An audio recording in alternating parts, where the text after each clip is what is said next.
12:34 exactly, and we're going to now talk with Nimra Ali. She is a passionate educator and visionary leader dedicated to shaping the future of education.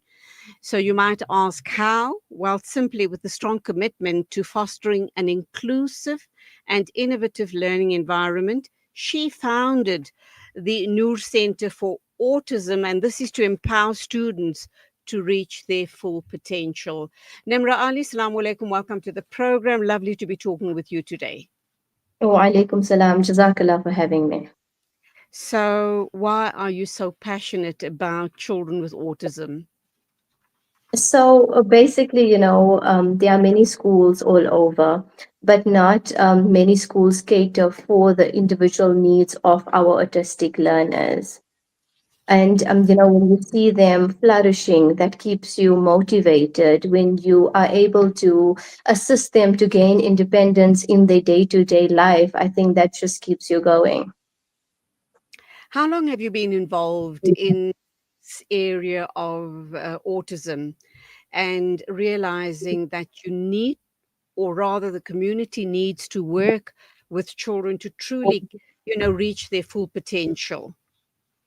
And so, in terms of like we are now operating, I think for the last 6 years in Arkan Park, Vereeniging. So the first Al Noor branch opened its doors in 2019 in Arkan Park. Originally, we intended to do a typical Montessori school. Our initial plan was to dedicate just one classroom to special needs while running, a mainstream early childhood development program. But as we began to like map out the space and understand the depths of truly what was needed, everything changed. We needed a sensory room, we needed a sick room, we needed classrooms by age groups and levels of function for our kiddies.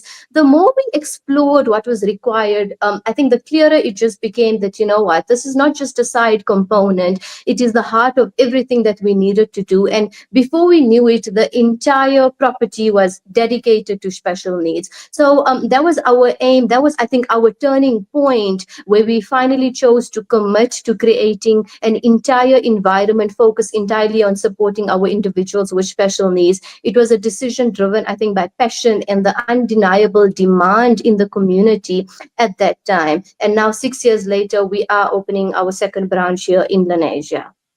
Subhanallah, subhanallah, may Allah subhanahu wa ta'ala accept from all of you. I think it's such a noble gesture and an undertaking. Let's talk about the common misconceptions about autism and what exactly, families who have never been in contact with a child or someone with autism may react very negatively to that child, and the situation could turn quite uncomfortable for all parties concerned. What is autism? How do we understand it and make sense of it? So, see, in our when you notice a kiddie, usually you'll see that they are socially awkward. They're not making eye contact. They're not responding to you, or they're not responding to dangers. And then you can always pick out, depending on the level of the kiddie, that they're not functioning as a neurotypical kiddie. And in South Africa, we obviously lack support, we lack education, we lack a lot of things. And for instance, I would receive parents that would say, it is so hard for us to go for shopping or do anything because the staff, suppose at a particular supermarket, is not aware of the needs of my child, or they would, not allow us in because my child got a meltdown at that moment. So I think what we also need to do is we need to equip our communities, firstly our schools and then our communities, to handle our kiddies.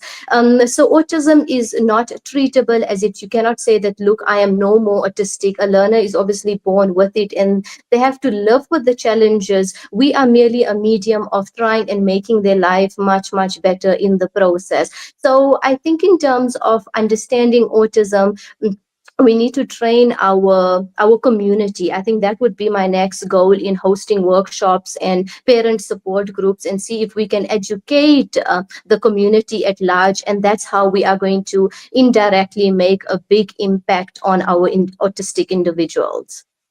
I just want to make a comment when we talk about children, not only children with autism, but any learning difficulty and also a disability. We are so awkward around them and their family members, their support group, that we tend to say the wrong thing and invariably or unintentionally cause hurt or heartache to the child and the support group.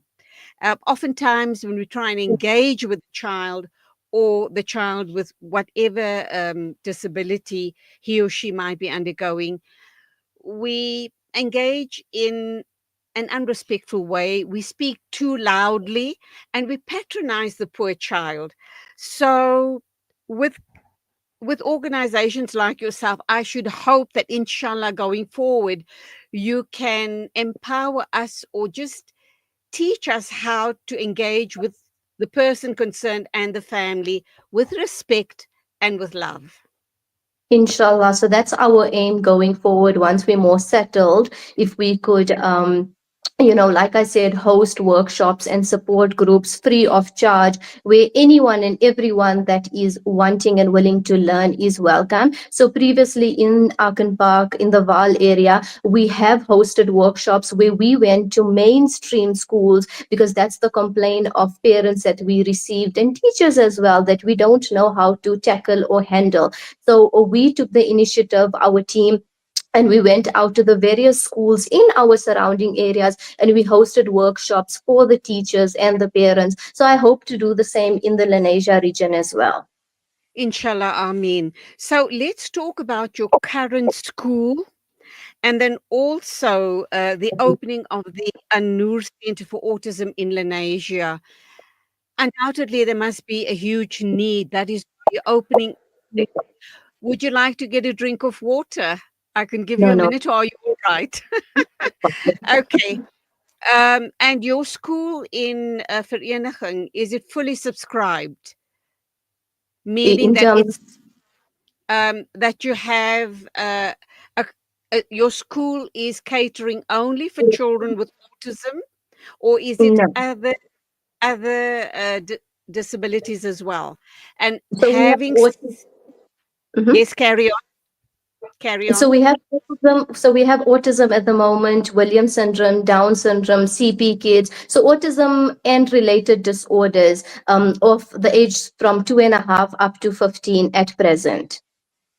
What happens to those children after they graduate out of the school? They reach the age of 15. Are you planning on doing something for them? Because how do they then integrate into normal or regular society and find a place for themselves there? And so at the moment, if we take a typical kid, depending on which age group that we took you in. So what's also happening many of the time is, suppose we took you in at the age of 4 and you are now in diapers and non-verbal, as they call it.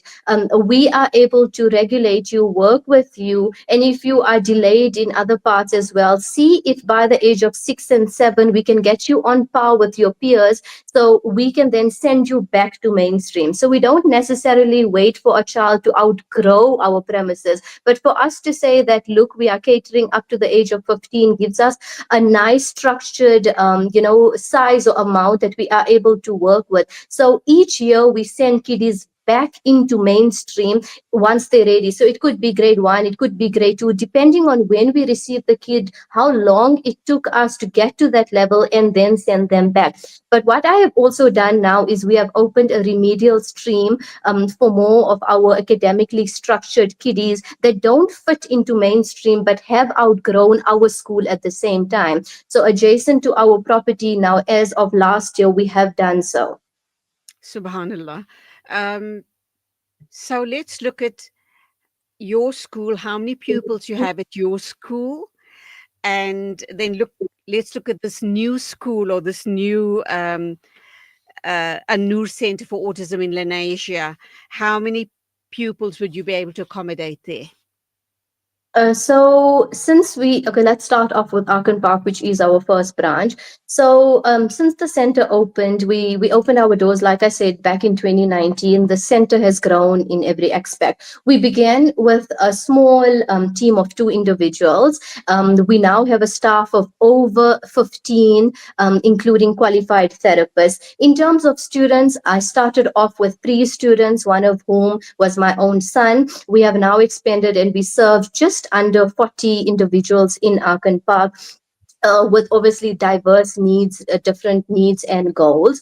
Our services have also expanded. We now have counseling rooms, a full-fledged therapy center, a remedial stream for learners that require your academic approach.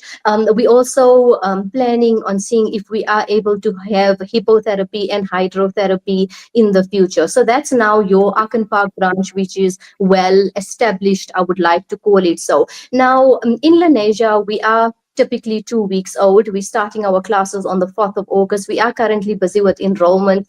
So it feels as if we are back in 2019, where I have 3 staff members and 3 kiddies. And inshallah, we'll start class on the 4th and see where it goes from here.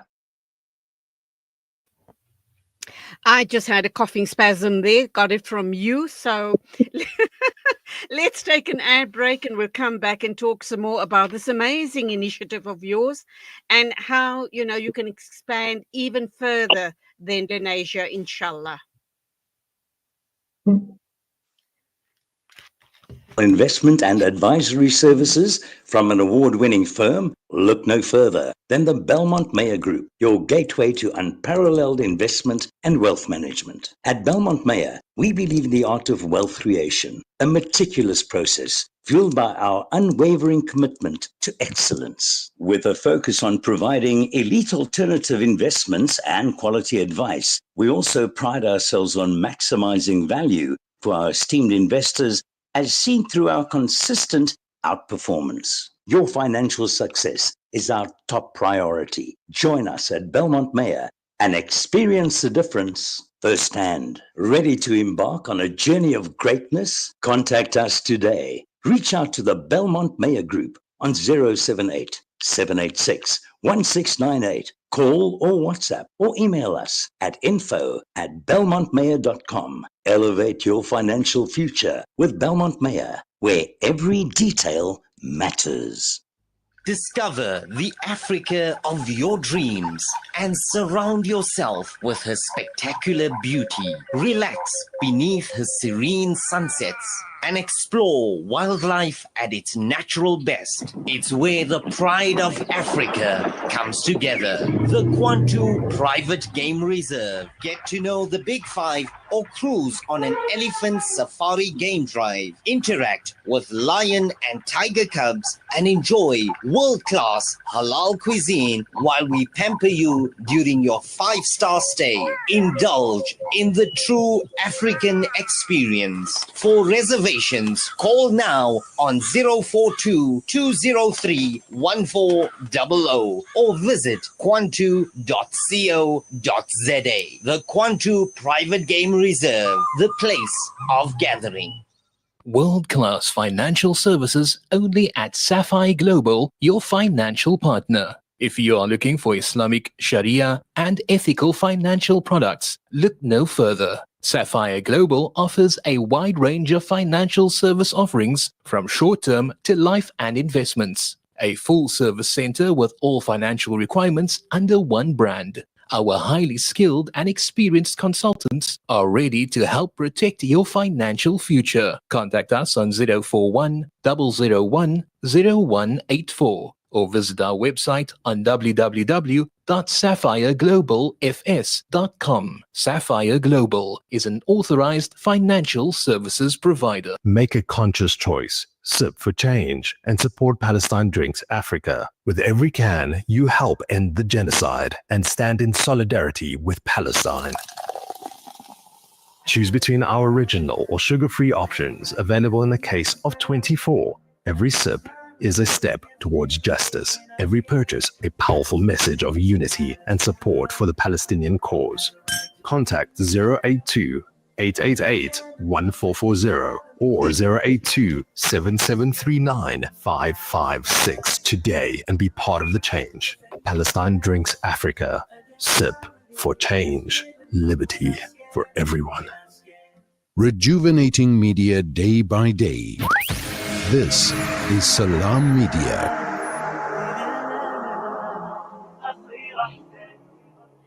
Welcome back at 12:50. We are talking with Nimra Ali. She is the founder of Al Noor Center for Autism.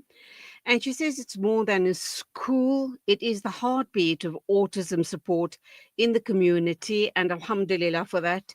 Nimra, so let's talk some more regarding the school and the future of children that you have indicated.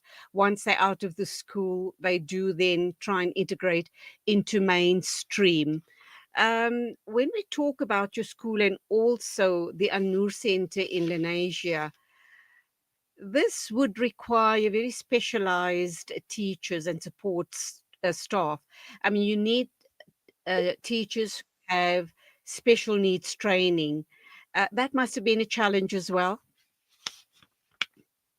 So in terms of finding staff, usually, by now we receive so many CVs, so it's just a matter of pitching through, the right candidate and then obviously interviewing them. But we only hire staff that is trained and qualified in inclusive education.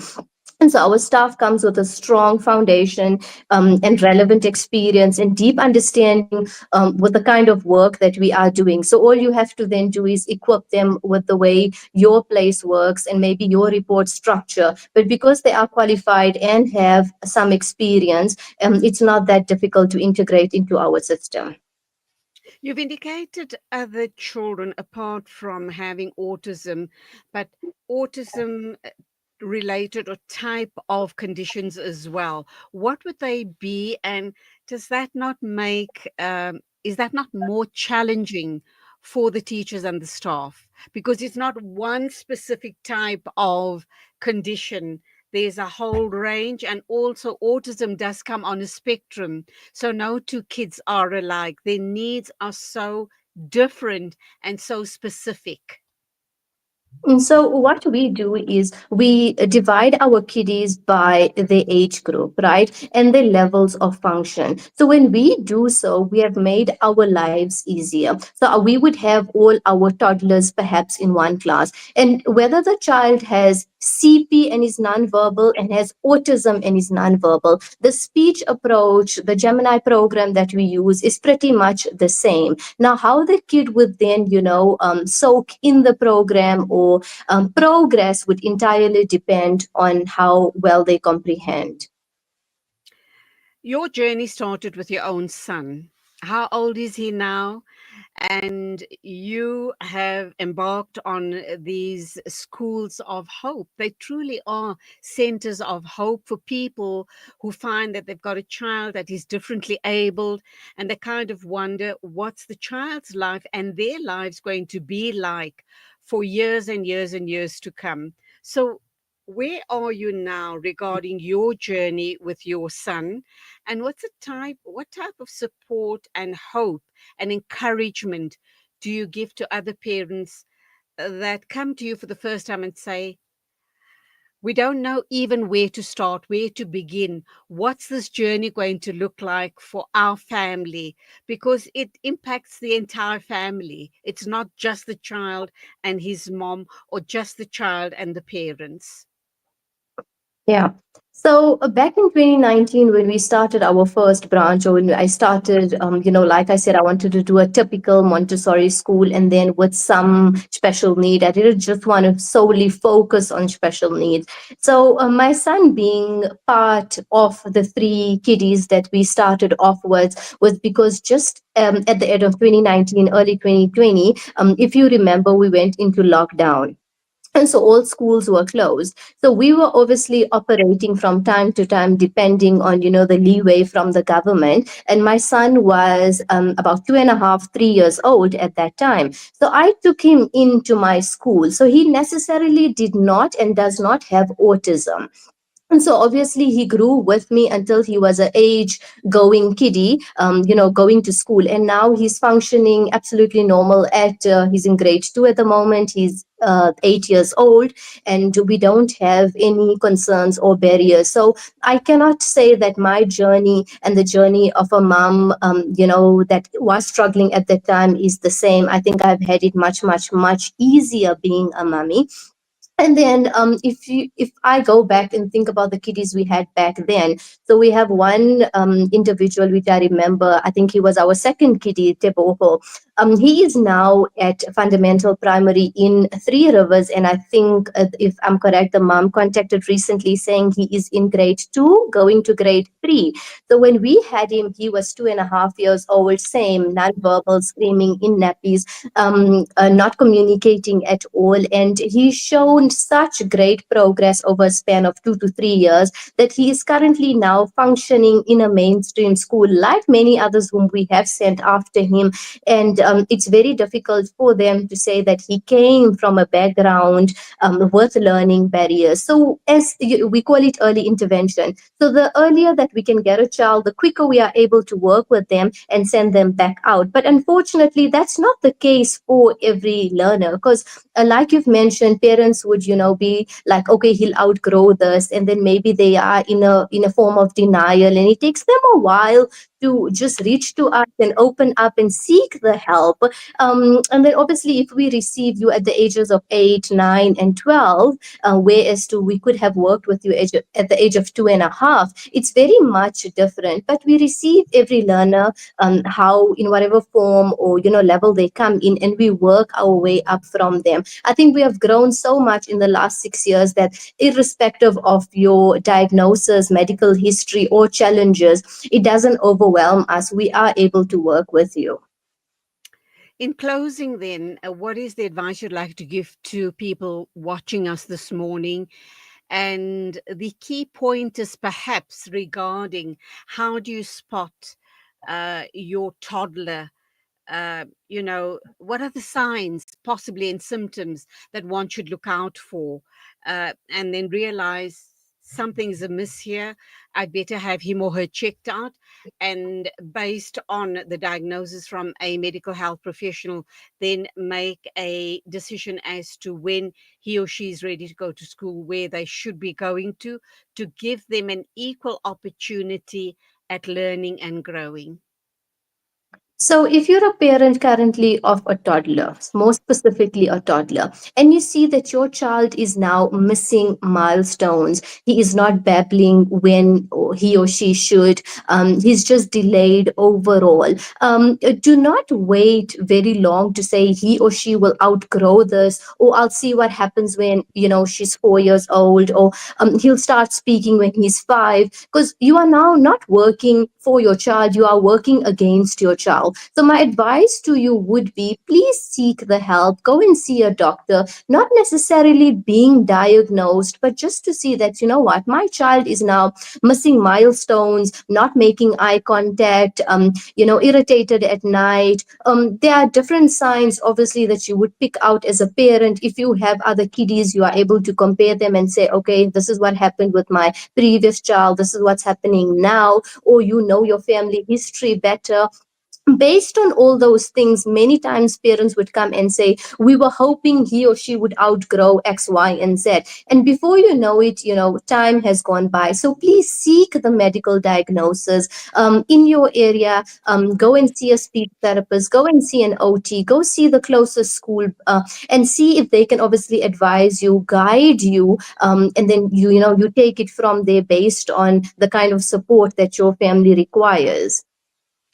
Nimra Ali, founder of Al Noor Center for Autism, thank you indeed for your insight on this very important issue. And may Allah really reward you, and may you grow from strength to strength. And I just think it's amazing work. So Allah accept from you. Thank you indeed. Assalamu alaikum. Wa alaikum salam. Jazakallah. It's 12:59 exactly. In a minute's time, we're going to be joined by Shaheen Issouf from Sahuk. We are allowing them right of reply regarding an interview I did with the SJU yesterday. So let's keep tuned to that part of the show. Please do keep us company. I think he's going to give us some important information regarding the current happenings in the Kingdom of Saudi Arabia regarding Hajj and Umrah. So please stay with us.